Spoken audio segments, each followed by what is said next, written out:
Hello बच्चों, आज हम देखेंगे इम्पोर्टेंट क्वेश्चन जो आते हैं आपके पेपर में पूछे जाते हैं। वो चैप्टर की तैयारी हम ज़्यादा से ज़्यादा करने की सोच रहे हैं। तो हम ये खाता बही और ट्रायल बैलेंस तलपट ये दो चैप्टर बाद में करेंगे।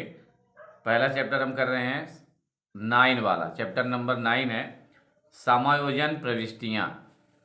जो पेपर में पूछे जाने वाले हैं उस हिसाब से हम चैप्टर अभी करते हैं। और कॉलेज वगैरह खुलेगा, आप लोग आएंगे कॉलेज में, तब हम आपको फिर बोर्ड में इसको क्लियर करेंगे, बताएंगे। समायोजन एडजस्टमेंट एंट्रीज होती हैं। समायोजन का मतलब होता है इंग्लिश में एडजस्टमेंट्स एंट्रीज, है ना।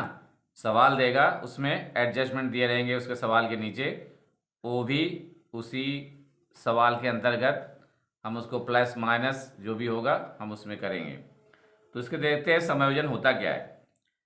प्रत्येक व्यापारी वित्तीय वर्ष की समाप्ति पर अंतिम खाते बनाते हैं। कोई भी व्यापारी हो, बड़ा छोटा जो भी होगा, वो वित्तीय वर्ष हमारा अब क्या है 1 अप्रैल से 31 मार्च, ठीक है। कैलेंडर वर्ष क्या है 1 जनवरी से 31 दिसंबर। ये आपको ध्यान में रखना है, बहुत इंपॉर्टेंट है ये। हमारा कैलेंडर वर्ष है 1 जनवरी से 31 दिसंबर और हमारा फाइनेंशियल ईयर है 1 अप्रैल से 31 मार्च, ठीक है। ये आपको ध्यान रखना है। अब मैंने कहा अभी प्रत्येक व्यापारी वित्तीय वर्ष की समाप्ति पर अंतिम खाते बनाता है। अंतिम खातों में क्या क्या आता है, व्यापार लेखा, लाभ हानि लेखा और बैलेंस शीट। ये अंतिम खाते अगर बोला गया आपको कि भाई निम्नलिखित सूचनाओं से अंतिम खाते तैयार कीजिए, तो आपको उसमें बनाना पड़ेगा व्यापार लेखा, लाभ हानि लेखा और बैलेंस शीट, चिट्ठा जिसको बोलते हैं हम चिट्ठा। अगर मैन्युफैक्चरर कंपनी कोई है तो उसमें निर्माता का खाता भी बनेगा। अगर नहीं है तो व्यापार लेखा, लाभ हानि लेखा और बैलेंस शीट, ये 3 चीज़ें बनाना है आपको। इनके बनाने से पहले तलपट बनाया जाता है। तो तलपट दिया रहता है, तलपट के बारे में हम बताएंगे बाद में, पर ये इंपॉर्टेंट है इसलिए मैंने इसको बताने की कोशिश किया। इनके बनाने का मुख्य सिद्धांत यह है कि जिस अवधि के लिए ये बनाए गए हैं उस अवधि से संबंधित सभी आयों, व्ययों एवं हानियों को लाभ हानि खाते में शामिल किया जाता है। इसमें नंबर 1 है ऐसे सभी व्यवहार जो अंतिम खातों की अवधि से संबंधित हैं पर इनके लेखे न होने के कारण उस अवधि के तलपट में नहीं हैं। नंबर 2 ऐसे व्यवहार जो लेखा होने के कारण उस अवधि के तलपट में हैं पर उस अवधि से संबंधित नहीं हैं, समायोजन कहे जाते हैं। कुछ व्यवहार ऐसे अवश्य होते हैं जिनका लेखा उसी समय किया जाता है जबकि वित्तीय वर्ष समाप्त होता है। ये व्यवहार अदत्त व्ययों, पूर्वदत्त व्ययों, उपार्जित लेकिन अप्राप्त आय, अग्रिम प्राप्त आदि से संबंधित होते हैं। इन्हें समायोजन कहा जाता है, ठीक है। ये सवाल के नीचे दिया रहता है और उसमें लिखा रहता है समायोजन। नेक्स्ट है समायोजन के लेखों का आशय। समायोजन के संबंध में जो लेखे किए जाते हैं वे समायोजन के लेखे कहे जाते हैं, ठीक है। अब समायोजन के लेखों के उद्देश्य लिख दीजिए, पॉइंट बता रहा हूँ, पॉइंट लिख लीजिए। पहला है मुख्य उद्देश्य वित्तीय वर्ष से संबंधित सभी व्ययों का लेखा। फाइनेंशियल ईयर से संबंधित होता है सभी व्ययों का लेखा। नंबर 2 जो व्यय वित्तीय वर्ष से संबंधित ना हो उसका लेखा न किया जाना। मतलब जो संबंधित वर्ष से जो व्यय उसमें नहीं है, सवाल में नहीं है और समायोजन में दिए गए हैं, उसका लेखा किया जाना, लेखा करना है उसका। वित्तीय वर्ष से संबंधित सभी आय का लेखा। नेक्स्ट है एक लाभ हानि खाते को इस योग्य बनाना कि यह वित्तीय वर्ष का सच्चा एवं उचित फल प्रदर्शित कर सके। दूसरा है चिट्ठा को इस योग्य बनाना कि वह व्यापार की वित्तीय स्थिति का सच्चा एवं उचित चित्र प्रस्तुत कर सके। ये भी एक उद्देश्य है समायोजन का। अंतिम खाते बनाते समय समायोजनों के लेखे महत्वपूर्ण ही नहीं वरना अत्यंत महत्वपूर्ण और आवश्यक माने जाते हैं। अगर आपके पास सवाल में पेपर में सवाल पूछा गया है और उसमें समायोजन दी गई है, आप अगर समायोजन को पढ़ के समझ के सवाल नहीं करते हैं तो सवाल आपका बिल्कुल रॉन्ग समझा जाएगा।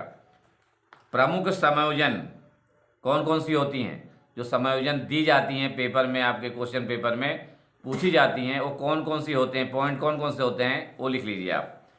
पहला होता है ह्रास, अवक्षण, डिप्रिसिएशन। ठीक है, डिप्रिसिएशन, अवक्षण, ह्रास, घटित, विघटित, ये सब इनके नाम हैं अवक्षण के, लेकिन अंग्रेजी शब्द में डिप्रिसिएशन ही शब्द है उसका। ठीक है, वो आपको ध्यान रखना है। दूसरा पॉइंट है अशोध तथा संदिग्ध ऋण कटौती तथा इसके लिए प्रावधान, ये दूसरा पॉइंट है, समायोजन में आता है। आदत्त व्यय, वेतन दे दिया सवाल में आपको 5,000, आदत्त दे दिया 1,000, तो हम क्या करेंगे, 5,000 में 1,000 रुपये जोड़ेंगे, आदत्त को जोड़ते हैं और पूर्व दत्त को माइनस करते हैं। अगर ये हुआ कि वेतन दिया सवाल में आपको 5,000 और समायोजन में दे दिया पूर्व दत्त 1,000, तो पूर्व दत्त दे दिया ने उसी 5,000 में से 1,000 उसने पहले आपको दे दिया है, तो 5,000 माइनस 1,000 होगा, उसमें लिखेंगे पूर्व दत्त। ठीक है, और 1,000 माइनस करेंगे 5,000, तो 4,000 रुपये अमाउंट में लिखेंगे कॉलम में। ठीक है, नेक्स्ट है उपार्जित आय, नेक्स्ट है अनुपार्जित आय या अग्रिम प्राप्त आय, नेक्स्ट है पूंजी पर ब्याज, नेक्स्ट है आहरण पर ब्याज, नेक्स्ट स्थगित आयगत व्यय, उसके बाद रहतिये का अग्नि द्वारा नष्ट होना, उसके बाद है अंतिम रहतिया, क्लोजिंग स्टॉक। रहतिया स्टॉक है, प्रारंभिक स्टॉक दो प्रकार के होते हैं, प्रारंभिक और अंतिम, मतलब ओपनिंग स्टॉक और क्लोजिंग स्टॉक। और इसमें पॉइंट 12 है ऋण पर ब्याज, 13 है दान और नमूने, 14 है निजी प्रयोग के लिए माल निकालना। निजी प्रयोग के लिए माल निकालने का मतलब है आहरण, है ना, ड्रॉविंग्स। जो व्यापारी अपने निजी काम के लिए अपने ही व्यवसाय से संपत्ति या मटेरियल या पैसा लेता है, ज़्यादातर पैसा ही लेता है, तो उसको बोला जाता है आहरण। और आहरण पर वो देता है ब्याज, किसको देता है, व्यवसाय को। ठीक है, तो आहरण पर ब्याज व्यवसाय का फायदा है, लेकिन पूंजी पर ब्याज व्यवसाय को हानि है, ये ध्यान में रखना। पूंजी पर ब्याज का मतलब है और किसी पार्टनर से पूंजी लेके या किसी संस्था से पूंजी लेके अपने व्यापार को बढ़ाना, व्यवसाय को बढ़ाना, मतलब उसको फिर पूंजी पर ब्याज भी देना पड़ेगा। हम किसी से कर्जा लेते हैं तो उसको ब्याज देते हैं, तो वही चीज़ है, जब ब्याज देते हैं तो हमारा नुकसान होता है। उसका मूल तो बना है लेकिन ब्याज जा रही है, तो उसमें व्यवसाय का नुकसान होता है, हानि होती है, ये ध्यान रखना आपको। 15 नंबर है इसमें प्रबंधकर्ता का शुद्ध लाभ पर कमीशन। 16 नंबर है क्रय किए हुए माल का बीजक प्राप्त न होना। 17 है माल को रखने या लौटाने की शर्त पर बेचना। 18 है मार्गस्थ माल, गुड्स इन ट्रांसिट, क्या बोलते हैं इसको, गुड्स इन ट्रांसिट, मार्गस्थ माल, मतलब जो मटेरियल, जो माल रास्ते पर है, ट्रांसपोर्ट पर है, अभी तक यहाँ पहुँचा नहीं है और विक्रेता के यहाँ से भी निकल गया है। ठीक है, उसको बोलते हैं मार्गस्थ माल। 19 नंबर है कर काटने के बाद वेतन, टैक्स देने के बाद सैलरी।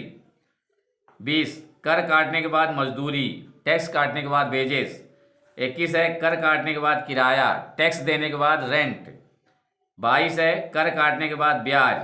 23 है देनदार के प्राप्त बिल के अनादृत होने पर कुछ राशि को अपलिखित करना।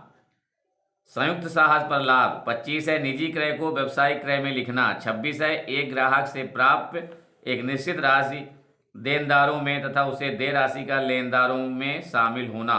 और 27 है आकस्मिक हानियाँ, अचानक नुकसान। ठीक है, ये तो हो गए, इतने सारे पॉइंट आते हैं, इनमें से कोई ना कोई पॉइंट आपके समायोजन में रहेगा ही रहेगा। ठीक है, इसलिए आपको इसको अच्छी तरह याद कर लेना है कि समायोजन इनकी कैसे की जाएगी, क्या होगा, ये आगे हम आपको बताएंगे। ह्रास क्या होता है, अवक्षण क्या है, डिप्रिसिएशन क्या है। किसी स्थायी संपत्ति के प्रयोग में आने या समय व्यतीत होने या कीमत में परिवर्तन होने पर नष्ट हो जाने से या नए आविष्कार आ जाने से या अन्य किसी कारण से जो कमी आती है उसे ह्रास कहा जाता है। ह्रास किस में लगता है, फर्नीचर में, भवन में, मशीनरी में। ठीक है, ये निरंतर लगातार चलती रहती हैं, ये जो चीज़ें हैं निरंतर लगातार चलने वाली चीज़ें हैं, और जो चीज़ें लगातार निरंतर चलती हैं उनमें कमियां आते रहती हैं, उनका रेट मार्केट में कम होते रहता है। ठीक है, मतलब मार्केट प्राइस उनकी कम होते रहती है, और वही मार्केट प्राइस जब कम होती है तो उसी को बोला जाता है ह्रास। ठीक है, जो हम गाड़ी आज 80,000 रुपये की लेते हैं, मोटरसाइकिल लेते हैं समझिए, तो वो 4 साल बाद कितनी हो जाएगी? 35-40 हज़ार की मुश्किल से होगी, है ना। तो हमारा 40 हज़ार रुपये टोटल नुकसान हो, क्या है, हैरास है हमारा, डिप्रिसिएशन है वो, क्योंकि जो चीज़ चलेगी वो घिसेगी, और घिसेगी तो उसका पार्ट्स कुछ ना कुछ नुकसान में आएगा, वीक होगा, कमज़ोर होगा, वो नई के हिसाब से नहीं रह पाएगी। इसलिए उसका रेट हमेशा निरंतर चलने के कारण कम होते जाता है, वही डिप्रिसिएशन होता है। शुद्ध जनरल लैंग्वेज में बता रहा हूँ। प्रायः स्थायी संपत्ति को लगातार प्रयोग करने से इसके मूल्य में कुछ ना कुछ कमी आ जाती है। निरंतर उपयोग करेंगे, निरंतर प्रयोग करेंगे, जैसे मशीनरी है, कोई व्यवसाय में बहुत बड़ी मैन्युफैक्चरिंग कंपनी है, उसमें कोई मशीन है तो निरंतर चलती रहती है, 24 घंटों चलती रहती है। जब वो 24 घंटे चलती है तो उसका जीवन काल, जो इंजीनियर ने जिसने बनाया होगा, वो जो जीवन काल उसका सेट किया होगा, उसकी लाइफ जो सेट किया होगा कि इतने साल, इतने वर्ष तक ये चलेगी, और उतने के बाद भी हम उसको चलाए जा रहे हैं 24 घंटा, तो क्या होगा, उसमें कमी होगी, डिप्रिसिएशन आएगा। और वो डिप्रिसिएशन हमारे समायोजन में भी दिया रहेगा कि मशीनरी पर 10% डिप्रिसिएशन लगाना है, भूमि भवन पर 4% लगाना है, फर्नीचर पर 10% लगाना है। तो उस हिसाब से फर्नीचर के रेट में से ये परसेंटेज को काट के हमको फिर उसमें लाभ हानि लेखे में या फिर बैलेंस शीट में लिखना है। ठीक है, ये चीज नोट कीजिए आप। इसी कमी को ह्रास कहा जाता है। हमने क्या लिखा अभी, प्रायः स्थायी संपत्ति को लगातार प्रयोग करने से इसके मूल्य में कुछ ना कुछ कमी आ जाती है, और मुख्यतः इसी कमी को ह्रास कहा जाता है, डिप्रिसिएशन कहा जाता है ना। स्थायी संपत्ति का यहाँ आशय ऐसी संपत्ति से जो स्थायी रूप में प्रयोग करने के लिए प्राप्त की जाती है, जैसे प्लांट, फर्नीचर, भवन आदि। हमने अभी बताया प्लांट, फर्नीचर और भवन। प्लांट यानी मशीनरी वगैरह जो आती है, प्लांट जिससे लगाते हैं हम, ठीक है, ये हो गया। ह्रास की राशि को संपत्ति खाते के क्रेडिट पक्ष में और ह्रास खाते के डेबिट पक्ष में लिखा जाता है। ठीक है, ह्रास खाते की बाकी को लाभ हानि खाते में ट्रांसफर कर दिया जाता है। ठीक है, तो डिप्रिसिएशन अकाउंट क्या होता है, डेबिट होता है, और टू एसेट्स अकाउंट क्या होता है, क्रेडिट होता है। ठीक है, ये चीज हो गई।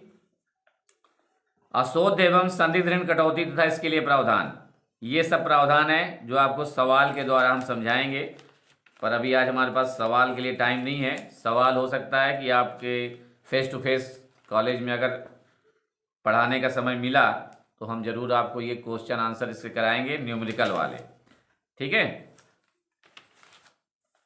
एक आध क्वेश्चन हम करा देंगे जो होता है कि व्यापार, लाभ हानि लेखा, चिट्ठा। तो ये समायोजन मैंने इसलिए बताया है कि समायोजन के ही थ्रू आप सवाल को कंप्लीट कर सकते हैं, और सवाल जब आएगा तो समायोजन जरूर आएगा, वही समायोजन वाली एंट्री हम आपको करेंगे, वही सवाल बताएंगे। ठीक है, और अगला चैप्टर हमारा फिर होगा, नेक्स्ट वाला जो देखेंगे चैप्टर हम, अंतिम खाते समायोजन सहित। जब अंतिम खाते बनाएंगे हम, अगला चैप्टर 10 नंबर देखेंगे, अंतिम खाते समायोजन सहित। चैप्टर का नाम लिख लीजिए। अगला पीरियड जब हमारा होगा तो हम इसमें यही डालेंगे कि अंतिम खाते समायोजन सहित क्या है, इसके सवाल कैसे आते हैं ये भी बताएंगे, और ये अंतिम खाते होते कौन कौन से, इनका प्रारूप क्या होता है, इनमें कौन कौन से पॉइंट आते हैं, समायोजन कैसे आते हैं, ये सब आपको हम बताएंगे। तब तक के लिए आप लोग इसको जितना हमने बताया उसको ध्यान से पढ़िए, सुनिए, लिखिए उसको। ठीक है, और सेकंड ईयर आप लोगों का तो सेकंड ईयर और फाइनल का एडमिशन चालू है, और शायद आप लोगों का भी ऑफलाइन जो कॉलेज का एडमिशन है वो भी शुरू हो गया है। तो आप लोग कृपया जा करके 3 तारीख से, आज से चालू है, 3 से 11 तक में एडमिशन आप क्लियर कर लीजिए, ताकि आपका रजिस्ट्रेशन पक्का हो जाए। धन्यवाद, शुभ रात्रि।